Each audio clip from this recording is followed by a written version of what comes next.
nós temos reportagens que mostram a importância, o papel da mulher, principalmente no agronegócio brasileiro. Mulheres que, independente do cargo que ocupam, fizeram, fazem e com certeza farão diferença na economia do país, né, puxada pelo agronegócio. E agora João Pedro Cuti Dias e eu temos o prazer de conversar com a doutora Cacilda Borges do Vale. Aí, que beleza! Olha só, que maravilha! Doutora Cacilda. Boa noite. Doutora Cacilda, ela é pesquisadora aposentada da Embrapa Gado de Corte, onde ajudou e coordenou as pesquisas e o lançamento de diversas espécies de braquiárias que hoje estão nos campos brasileiros. Não à toa recebeu o nome e o apelido de a mãe das braquiárias. Muito prazer, obrigado pela sua participação, gentileza de falar conosco. O prazer é sempre meu. Parabéns pelo seu dia. A senhora faz jus à homenagem porque tem uma importância muito grande para a pecuária, principalmente pecuária de corte de leite do Brasil, com o resultado das suas pesquisas, né, que a senhora coordenou, que deram ao Brasil tropical essa beleza chamada braquiária. Parabéns. Muito obrigada, Zaidan, é sempre um prazer.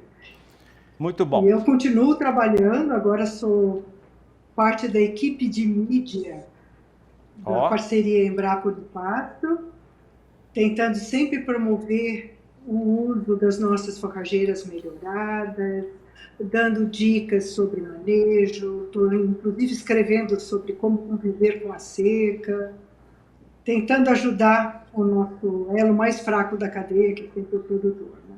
Que bom. Olha, tem uma pessoa aqui que você não conhece muito bem, mas já falou com a senhora algumas vezes, é um tal de João Pedro, que ele vai falar também agora. Diga aí, João. Que prazer. Doutora Cacilda, primeiro, parabéns pelo seu dia, Dia das Mulheres.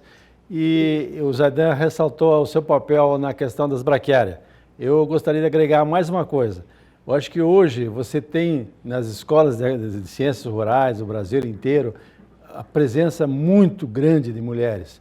E eu acho que o seu trabalho foi um exemplo para elas e trouxe. Eu lembro que no tempo que eu era estudante, nós tínhamos apenas uma mulher da nossa turma. Em alguns momentos tinha duas, depende do semestre. Hoje não, hoje as mulheres têm um papel fundamental, tanto na universidade como na linha de frente. Nós aqui estamos mostrando as mulheres à frente de fazendas, seja de pecuária, seja de agricultura. O seu exemplo é um exemplo que com certeza motivou muitas mulheres a ingressarem nessa carreira sua aí. Pois é, João Pedro, na minha turma de 200 alunos, nós éramos 8 moças.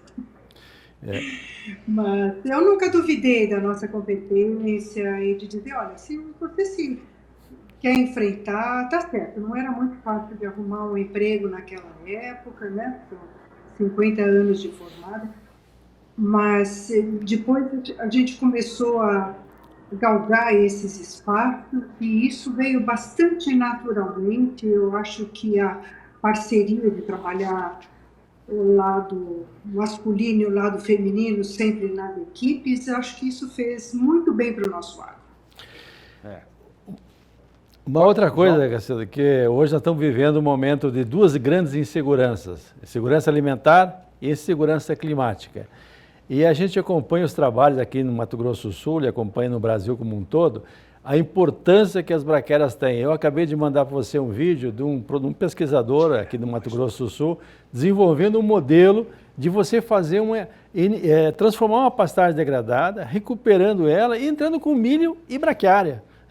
Numa área de Rio Verde, você conhece bem Rio Verde aqui no Mato Grosso do Sul.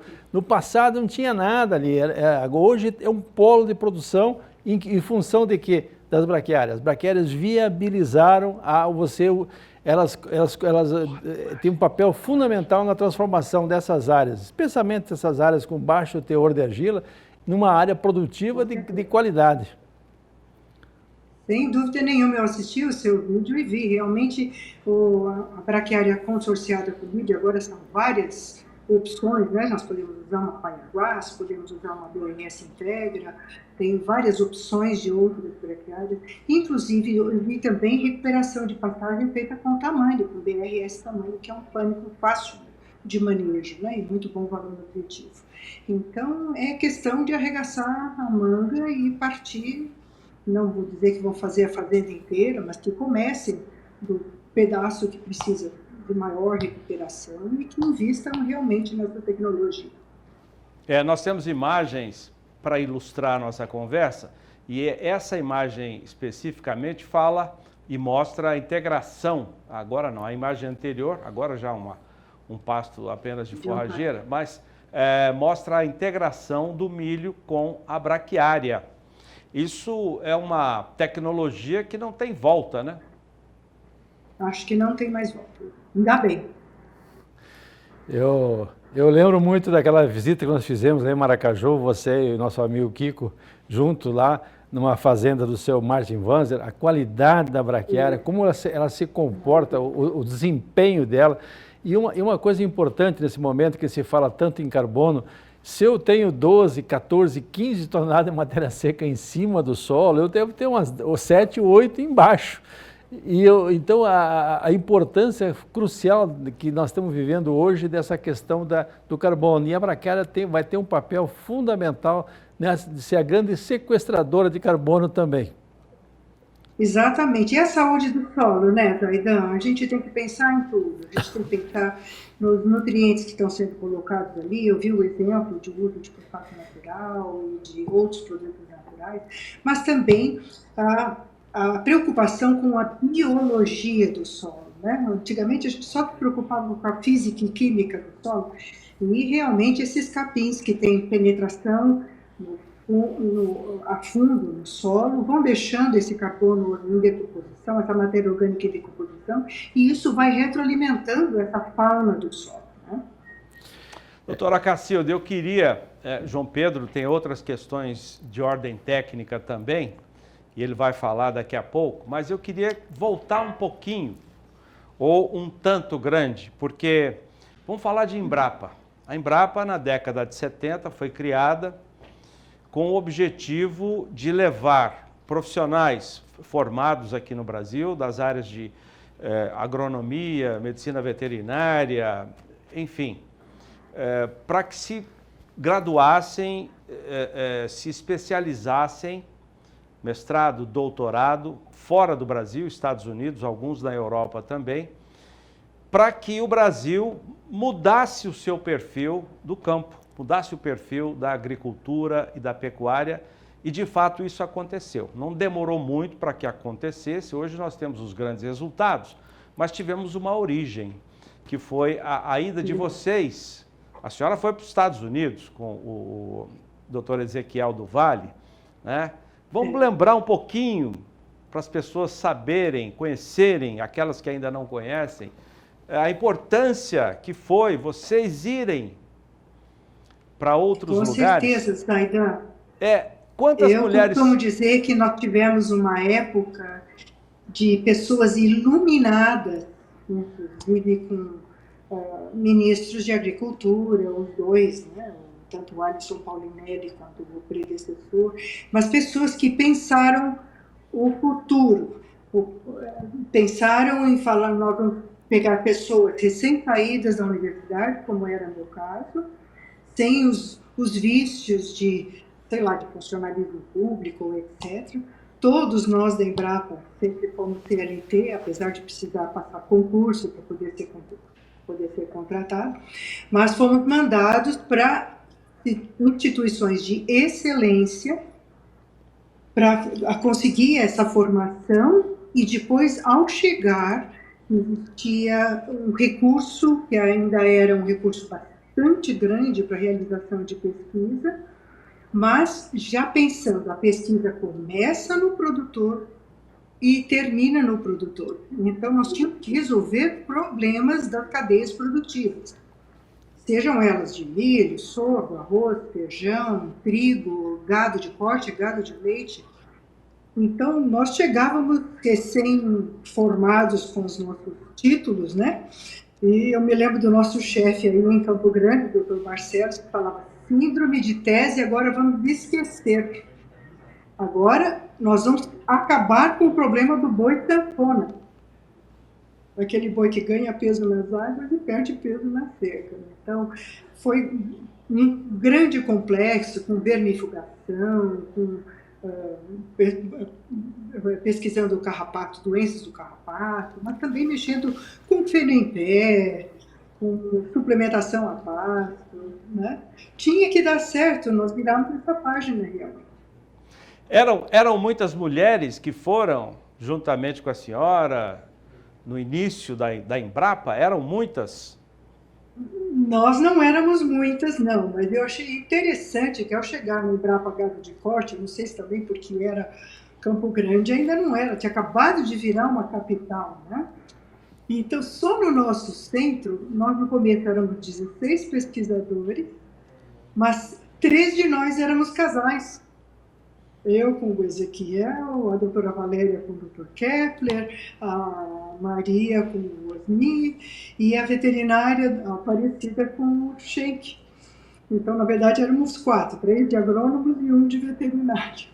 Então, foi bastante curioso, porque crescemos, nossas famílias nasceram, depois ali os filhos e tudo, né? Então, foi muito interessante no começo, que a gente não... E olha, diferença nenhuma entre homens e mulheres, a gente ia para o campo do mesmo jeito, com toda a turma, equipe de campo, com técnicos agrícolas. Então, foi realmente uma época de arregaçar as mangas e tentar resolver problemas. Doutora Cacilda, dizem que a mãe não escolhe, não tem preferência por filho nenhum. E eu acredito nisso.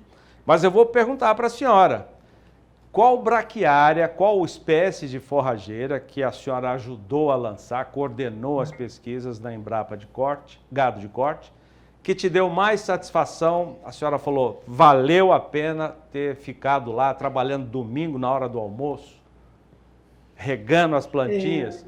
Qual delas valeu mais a pena? Secundando.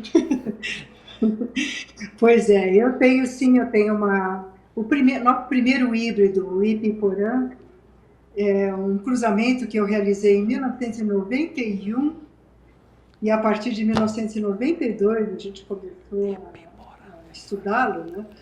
Saiu apenas em 2017 porque tivemos que avançar os outros que já estavam mais adiantados, mas eu tenho um carinho especial pelo Ipiporã. Ele é uma planta de um valor nutritivo excepcional, com uma resistência às cigarrinhas das pastagens e às cigarrinhas da cana, né? Então, especialmente esse.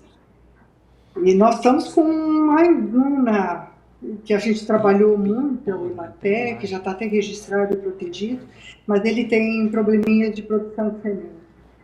E eu espero que isso deslanche, porque acho que não podemos privar o produtor de uma braquiária que, para mim, é o pânico das braquiárias. É uma brisanta de porte alto, que tem que ser manejada com pastejo rotacionado, mas também excepcional em valor nutritivo. E é o pai do Ipiporã. Pois é, e eu acho que nós temos imagens do Ipiporã aqui no arquivo. Vamos ver se a nossa produção consegue localizar para colocar na tela. João Pedro. Cacilda, você se aposentou, mas está na linha de frente. Graças a Deus está na linha de frente sempre. Isso é muito bom. Cacilda, como é que você vê o futuro daqui para frente da questão das forrageiras?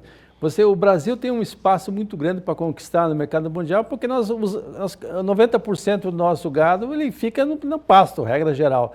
E nos 10% final vai para o coxo, para dar uma terminada. Mas como é que você vê a questão das forrageiras daqui para frente?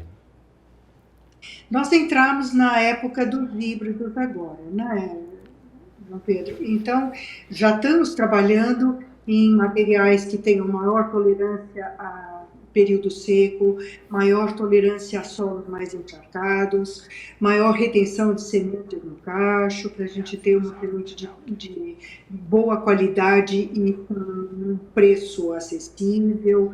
Então, esses materiais não vão ter a plasticidade que a gente vê numa Marandu, numa Piatã, num Tanzânia, num Mombasa, né? Mas vão ser materiais muito mais dirigidos para questões específicas da nossa pecuária. Então, o que nós queremos é que o nosso produtor tenha um portfólio de forrageiras para escolher, como tem o plantador de soja hoje, ou o plantador de milho, que ele pode dizer: eu quero transgênico, eu não quero transgênico, eu quero um precoce, eu quero um intermediário, um tardio. Essa vai ser a linha de produção na qual a gente está investindo e que vai tentar deslanchar para que a gente possa chegar nesses produtores com uma solução para o problema específico dele. Doutora Cacilda, nós temos as imagens da Ipiporã, para que a senhora possa falar um pouco mais desse filho quase predileto. Interessante que, por ser filho de uma braquiária brisanta tão alta, o Ipiporã é mais baixinho até do que a própria Marandu. Mas é uma planta de muito bom valor nutritivo. Olha o teor de folhas que tem esse material. Então, ele é muito bem consumido, ele é de muito boa cobertura do solo, né? Porque ele se esparrama com muita facilidade. E, como eu falei, muito resistente às cigarrinhas das pastagens. Ele, infelizmente, não tem tolerância a solos alagados. Então, locais onde a gente tem a morte do braquiarão, a gente não pode plantar o Ipiporã também. Como é que é? Onde tem braquiarão? Lindas imagens. Onde tem o braquiarão? E o braquiarão está morrendo por conta de solo mal drenado. São solos com muita umidade e acaba complicando. Diga, João. Bom, doutora Cacilda, nós estamos falando muito em produção de gado, questão de lavoura, e essa questão de sequestro de carbono. Eu sei que a Embrapa, vocês da Unipasto, não dariam fazer um trabalho mensurando o volume de carbono que se tem nas pastagens. Por exemplo, a gente tem o volume na parte aérea, tem na parte subterrânea. A braquiária é uma coisa, e também essa questão da microbiota, porque quando você arranca um pé de braquiária, de ver aquele sistema radicular abundante, ali está cheio de bactérias, de fungos, de bactérias que vão aproveitar o nitrogênio que tem no ar, e elas vão, como o ciclo delas é muito rápido, quando elas morrem, liberam para a braquiária. A braquiária consegue fazer isso, ela consegue liberar carboidrato pela raiz para atrair esse micro-organismo. O importante seria se a gente conseguisse mensurar isso para mostrar ao mundo: olha, 1 hectare de braquiária tem a capacidade de sequestrar 10 toneladas de carbono, 26 de CO2, porque isso seria, daqui para frente, um número importante para que o nosso pecuarista pudesse reputar: olha, eu sou um sequestrador de carbono, sou produtor de gado, de carne, de leite e também sequestro carbono. Com certeza, João Pedro, isso está sendo feito. Não vou dizer que está sendo feito ali dentro da Embrapa Gado de Corte, mas nas nossas parcerias, a gente tem parcerias muito importantes com a Embrapa Solos e com a Embrapa, outras Embrapas, né, a Embrapa Ferrado também, e essas mensurações, João Pedro, não é uma coisa muito fácil de fazer, você sabe, porque a gente teria que estar com certeza cavando perfis e podendo medir. Mas nós temos sim, nós temos um colega, Ademir Fontana, que está trabalhando no nosso centro, em que está bastante preocupado com essa parte de ciclagem de carbono e com a biota também do solo. E ele é da Embrapa Solos, não está cedido para nós, mas então eu acho que eventualmente vamos ter. Já tenho lido bastante trabalho com enfocando essa importância da fixação de carbono em pastagens, porque a gente tem visto muitas publicações dizendo que só com árvores é que a gente conseguiria compensar, mitigar os gases emitidos pelo gado, mas também esses trabalhos não focam a parte subterrânea.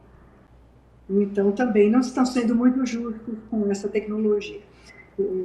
E outros, em compensação, que já estão começando a fazer essa avaliação em perfis de solo. Quantas espécies de braquiária estão hoje em pesquisa que poderão em breve ser lançadas? O programa de braquiária está focando 3 espécies que são compatíveis, que é a brisanta, Busitiensis e decumbens. Essas a gente consegue fazer híbridos interespecíficos.